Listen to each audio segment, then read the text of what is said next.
En fait, ce que je veux vous faire comprendre, c'est on peut faire les choses dans la paix.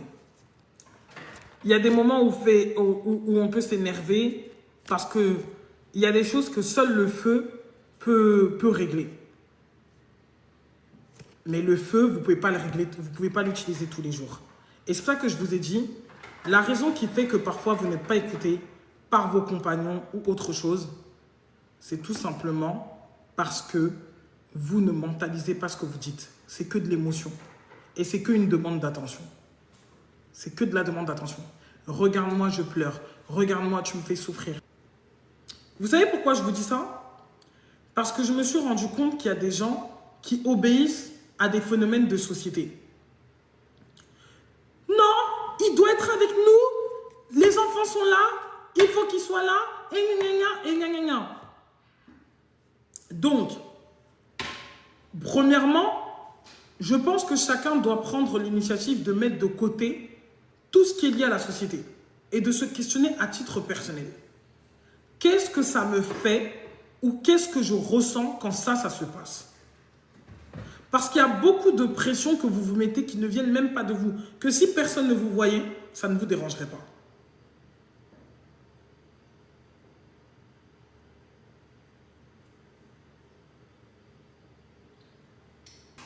Vous savez quand même que nous réagissons à des mécanismes qui sont déjà intégrés en nous. Donc, tu te mets avec quelqu'un qui estime que sa paternité va passer par sa présence, ok, émotionnelle, mais surtout par ce qu'il va apporter à la maison. Et tu veux que la personne qui estime que le plus important pour lui, c'est de ramener de l'argent à la maison, tu veux lui demander de changer les couches. Ça va dans vos têtes? Je demande, est-ce que ça va?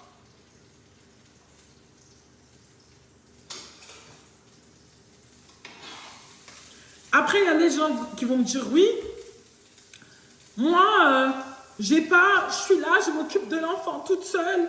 Gna gna gna gna gna gna.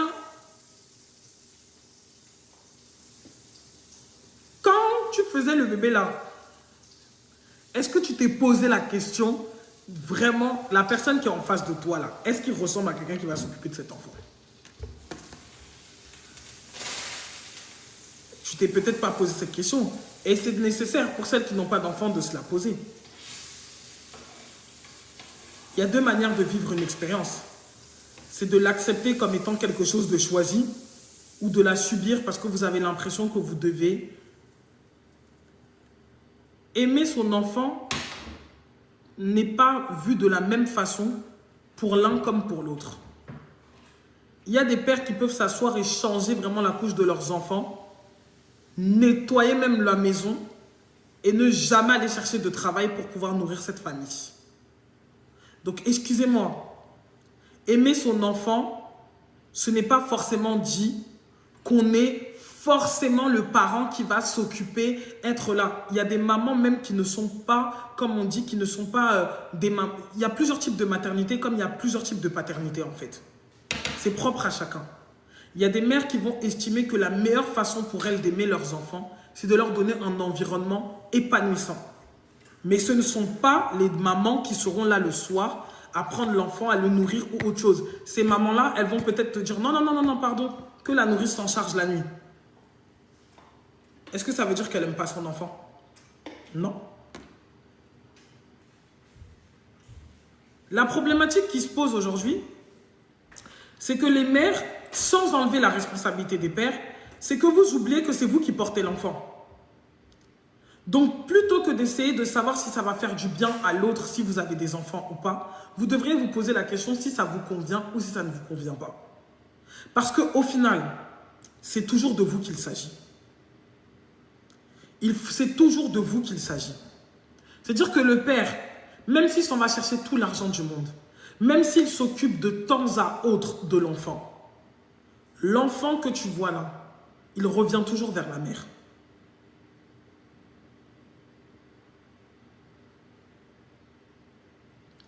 Justement, Nadia, c'est pour ça que je dis, quand tu as un enfant et que tu vois que la situation ne te convient pas, les gens continuent à faire des enfants. Pourquoi? Donc, je vous le dis parce que je trouve que c'est des sujets qu'on n'aborde pas. Et on fait miroiter aux femmes que ouais, t'en fais pas, vous faites un enfant. La charge mentale là que vous dites ou je sais pas quoi, c'est un choix. Et puis sachez que l'énergie sexuelle d'une femme, quand elle est préservée et qu'elle est utilisée sur elle, vos phéromones ne vont que se surproduire. Et vous allez être encore plus attirante. Donc, vous n'avez rien à perdre que d'observer et de prendre tout votre temps. La prise de temps, là, ça m'a beaucoup aidé dans ma vie. Il y a des gens que j'ai pris des années avant d'envisager quoi que ce soit. Et après, je me suis rendu compte que j'avais raison finalement de prendre du temps. Donc, prenez votre temps. Personne ne court. Il y a pas, si vous sentez que vos ovaires commencent à devenir fatigués, venez, on va faire des bains vapeur, ça va aller, il y aura des grossesses. Donc, ne vous plaignez pas que, oh non, la biologie, il n'y a pas dans ça. Prenez votre temps. Le choix d'une personne avec qui vous allez passer du temps dans votre vie. Je vous ai dit, on rigole, on rigole. Moi, j'aime bien mettre le rire dans les choses. Mais au départ, n'oublions pas que c'est un sujet qui est extrêmement sérieux. Prenez votre temps. Célébrez votre vie. Ne vous précipitez pas à aller avec le premier venu parce qu'il a dit simplement « je t'aime bien » ou autre chose. Donnez-vous de l'amour. Quelqu'un qui te dit « je t'aime », encore heureux qu'il t'aime, il va aimer qui? Oh non, t'es jolie. Encore heureux. Encore heureux. Rassurez-vous de l'être. Il y a des filles, en fait, c'est comme si vous aimez bien qu'on vous drague. Bah, draguez-vous. Moi, je vous donne un conseil. Vous vous réveillez le matin. Vous vous mettez toute nue devant un miroir. Et vous vous célébrez. Comme ils disent les Congolais, bima. Donc, je vous donne des conseils qui vont changer le cours de votre histoire. Tu te lèves le matin. Tu te mets moutax. Moutakala vraiment. Tu te mets face à un miroir où tu te vois bien. Moi, j'ai donné ce conseil à des gens, ils ont dit que ça leur a fait du bien. Leur estime s'est élevée. Tu te regardes et tu te mires. Et tu te dis, je suis vraiment trop bonne. Je suis vraiment trop belle. Je suis vraiment trop... Ah. Comme ça. Tu vois tout le regard que tu veux que le garçon te donne là. Toi-même, tu vas te le donner. Donc, quand il sera là et qu'il va te dire, ouais, t'es trop belle, tu vas pas commencer à faire comme un grizzly qui commence à paniquer. Ah, il a dit que j'étais belle. Tu te dis, je me mire. Mais c'est qui cette mignonne? Oh mon Dieu! Moi, j'ai utilisé cette technique parce que je vous ai dit que quand mon poids m'a échappé, parce qu'à un moment donné, disons-nous la vérité, le poids m'a échappé. J'étais vraiment dans la team des grosses, très grosses. Bon, pas trop grosses non plus, mais quand même. Même là, je suis dodu. Là, je ne suis pas dans les grosses, je suis dans les enrobées. Mais j'ai inversé la tendance qui dit que quand on est grosse, les mecs, ils profitent de nous. Moi, il n'y a pas de gars qui profitent de moi. Vraiment. Comment est-ce qu'on fait ça? On se regarde dans la glace. On se mire. C'est pour ça que je comprends pourquoi il y a des meufs qui se sentent plus belles que moi. Et peut-être que c'est le cas.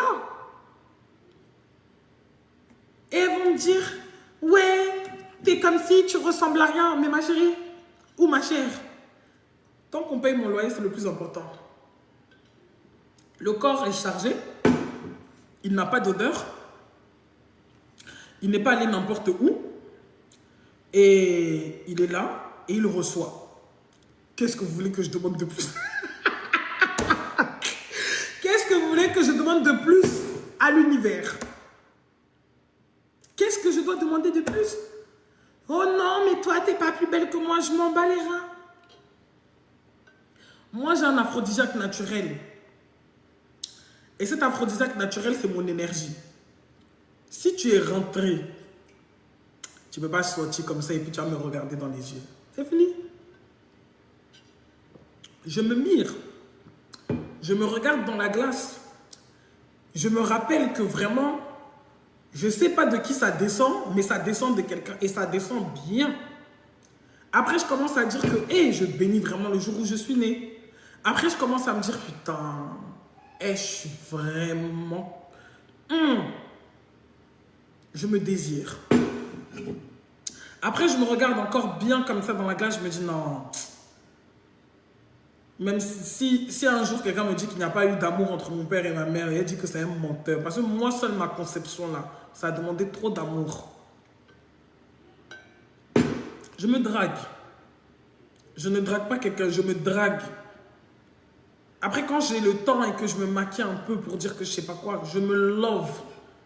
Ça veut dire que le rouge à lèvres que j'achète là, c'est pour ma propre excitation. Quand je me regarde, je me dis, putain, quelle lèvre charnue. Quelle lèvre. Une lèvre dangereuse. Yash. Si je devais attendre de récupérer mon petit 89 kilos dans lequel j'étais là, pour faire ça, je n'allais pas m'en sortir. Hein. J'allais attendre longtemps, hein, parce qu'il y a longtemps que je cherche à retourner là-bas, je n'arrive plus. Même quand j'ai baissé, ça baisse, mais ça ne veut pas descendre jusqu'à là-bas. Donc, si j'attends de retrouver, oh non, quand j'aurai tel corps, c'est là. Hé, mon ami. Voilà. Maintenant, l'autre fois, j'ai envoyé un nude à mon mec et tout. Je me suis mis toute nue, j'ai envoyé une photo. Après, maman, il m'a dit, pourquoi t'envoies ça en genre truc coupé là? C'est les trucs éphémères. Il m'a dit, ouais, pourquoi t'envoies ça en éphémère? T'as peur ou quoi? J'ai dit, mon ami, peur de quoi? Il dit, moi, je ne t'envoie que ce dont je suis sûr. Hein. Si tu veux la publier sur Internet, en même temps, tu vas m'aider, je vais devenir star. Et à l'instant T, où on va voir toute la morphologie de l'enfant, ne t'en fais pas. À l'instant T, quelqu'un va te remplacer. Donc, aide-toi. Je lui ai dit, aide-toi. Mets-moi sur Internet. S'il te plaît. Et dit, tu crois quoi? Tu vois pas comment mes cheveux sont toujours propres quand je t'envoie des vidéos? Ma chevelure propre. Je suis rasé jusqu'au... Donc, ça veut dire que jusqu'à mon coin là-bas, tu ne trouves même pas un petit poil.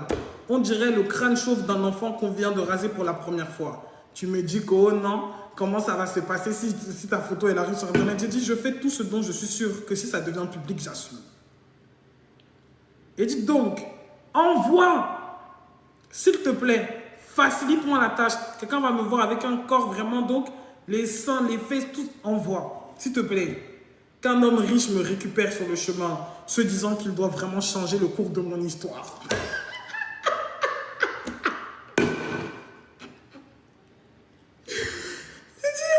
Vous, dans la vie là, on ne fait que ce dont on est sûr. Lui dit envoie. Tu as déjà vu un poitou, il n'y a pas de tache dessus. Envoie, tonton. Envoie. Ça là, c'est pas Carolite, c'est bio. Envoie, s'il te plaît. Voilà, on va voir vraiment les 200 sur le corps. Envoie. Eh, comment il rigole? Il me dit, t'es vraiment folle. Je dis, balance. Tu balances que je devienne star. Après, je vais expliquer comment j'ai transmuté toute cette énergie et comment, à la suite de ça, j'ai décidé d'ouvrir une fondation pour aider toutes les jeunes filles à ne pas devenir... voilà, vous voyez comment ils font là? Je restructure, je fais un branding. Me fait des sous et dit on voit. Donc, faites toujours ce dont vous êtes sûr. Pour les meufs qui ont envoyé des petites vidéos, des trucs comme ça, soyez sûrs, hein, parce qu'on a des gens qu'on a mis sur Internet, là, c'était pas trop ça. Donc, si tu envoies une photo de toi, sois sûr que tes seins sont dans une condition. En fait, envoie une photo que si demain, ça se retrouve quelque part, tu te dis, ouais, j'assume.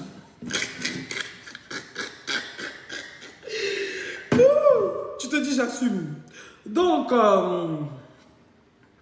mais bien sûr, moi, je vous dis comment je réfléchis, hein.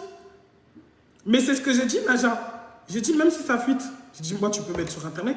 Et dit, tous tes amis là qui sont là, ils vont venir me draguer. Laisse ce que tu dis là.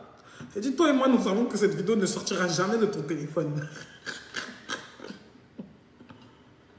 Il m'a dit, tu vois comment t'es bandite, tu réfléchis à tout. J'ai dit, mon frère, moi, on m'a conçu avec une volonté ferme de me concevoir. Et on m'a appelée princesse. Donc, ça veut dire que tu sens que le vieux là, il s'était concentré le jour où, voilà, Donc, toi, tu vas te lever, tu penses que tu vas m'humilier avec moi-même, mon propre corps, mais sur Internet. Facilite-moi les événements de la vie. Hein? Vous croyez quoi, en fait? Donc, tout ça pour vous dire que donnez-vous de l'amour. Appréciez-vous. C'est le meilleur médicament, c'est le meilleur maraboutage. Love yourself. Les gens, ils sont trop là, ils font grave genre, wesh, mon anglais, il est mitigé, mitigé. Moi, je comprends l'anglais, hein. S'il vous plaît. Là, j'étais sur le live d'une américaine tout à l'heure, elle parlait des traumas que les Noirs avaient, je répondais en anglais. Hein. Donc, c'est pas parce que je vous fais rire que vous allez commencer à me manquer de respect. Love yourself. Vous avez compris? Genre, apprenez à vous donner une considération profonde. C'est le meilleur de tous les aphrodisiaques de toute votre vie. Maintenant, les petits aphrodisiaques que vous allez trouver là, c'est des choses qui vont venir intensifier, rajouter des petites épices. Mais la base de toute chose, c'est l'amour de soi. Il n'y a rien de plus attirant qu'une femme qui s'aime. Il n'y a rien de plus sensuel qu'une femme qui prend soin d'elle. D'accord? Je vous ai déjà expliqué ça au moins 150 000 fois. Et je vous ai déjà dit que vous devez penser à raser vos aisselles. Et à raser tout ce qui se trouve dans votre corps à l'heure actuelle. Parce que vous pouvez faire fuir des gens dans les foyers. Rasez tout. Rasez tout. Je veux que vous ayez des covos à tous les niveaux.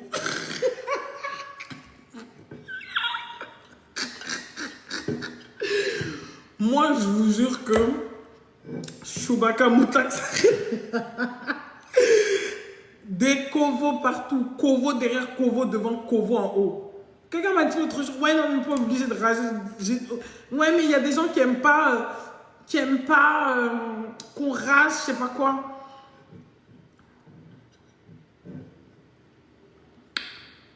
Moi, je donne des conseils. Vous n'êtes pas obligé de les appliquer. Moi, je vous conseille de tout raser. Laissez ça. Non, mais ça ne me dérange pas qu'il y ait un peu de poil. C'est comme les mecs qui disent, ouais, ça ne me dérange pas qu'elle soit un peu potelée. Maintenant, quand tu maigris, ils sont les premiers à le remarquer. On vous ment. Rasez tout.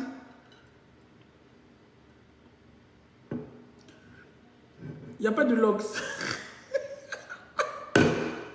Se laver avec le djempé. Vous me frottez les corps là. Non, mais attendez. Maintenant, un mec qui vient, il t'affiche. Oh non, elle a fait ci, elle a fait ça. En plus, il commence à parler des odeurs. Je peux mourir. Que cette chose ne m'arrive jamais dans ma vie. Mais ça peut même jamais m'arriver. Parce que là, je meurs. Je meurs. Je vous ai déjà expliqué maintes fois que l'hygiène est quelque chose avec lequel on ne blague pas. Si vous voyez qu'en plein hiver, on ouvre la fenêtre, c'est que vous avez causé le AVC à quelqu'un. Donc, on ne blague pas. Parce que les mecs, ils sont tellement hypocrites qu'ils n'osent pas parler. Si la fenêtre s'ouvre en plein hiver, c'est que c'est problématique. Donc, moi, je vous donne un conseil. Lavez les caveaux. Frottez ça.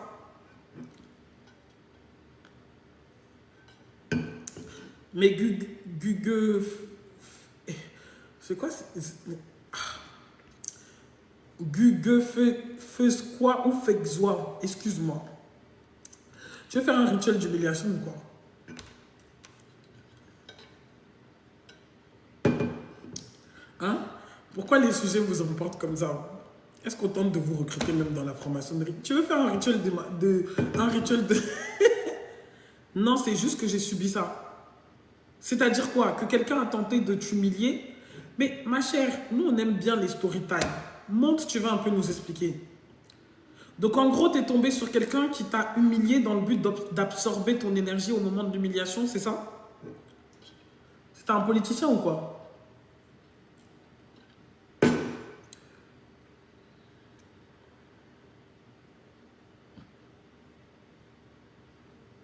Moi, j'ai des clientes... j'ai eu à à prendre, à avoir des clients qui ont été au contact d'hommes publics, il y a des choses, hein. C'est des choses, hein. Comme il dit JB. Excusez-moi. Eh, JB Piana, mais vous savez que moi, un tonton comme ça, là, mais c'est ma cam de ouf, il me fait trop rire, ce mec. JB Piana, c'est des choses.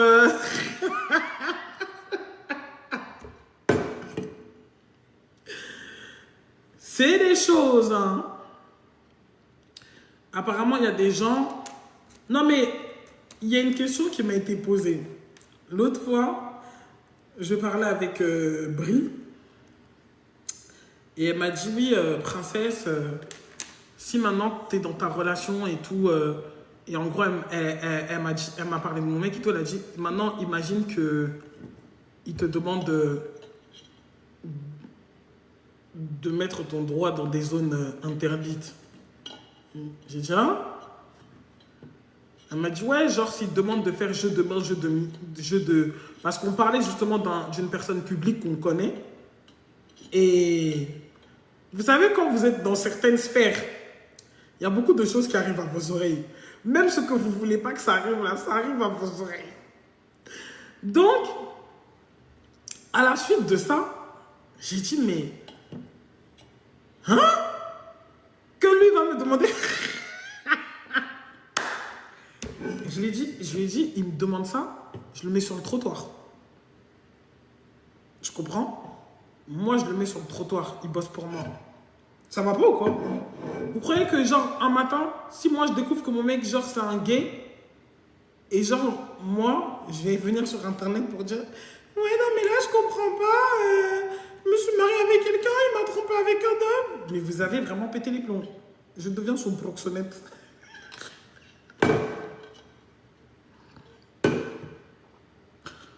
Faisons ça, rendons ça payant. Oui, comme une périple, comme une petite pute.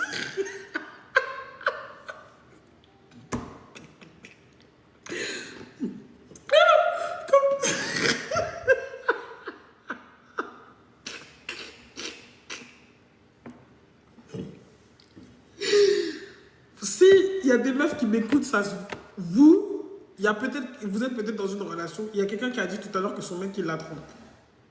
Moi, je te dis, ma chérie, ce que tu vas faire. J'ai des techniques de vengeance que vous ne pouvez pas imaginer. Tu vas chez toi seulement. Tu prépares. C'est quoi dans ma gourde? C'est un mélange de plantes pour la régulation des hormones, tout ça et tout. Je suis en train de tester ça. Je vais voir si ça fonctionne. Donc, t'inquiète, il n'y a pas d'alcool, c'est vraiment des plantes. Il y a de la shagwanda, c'est peut-être ça, je sais pas.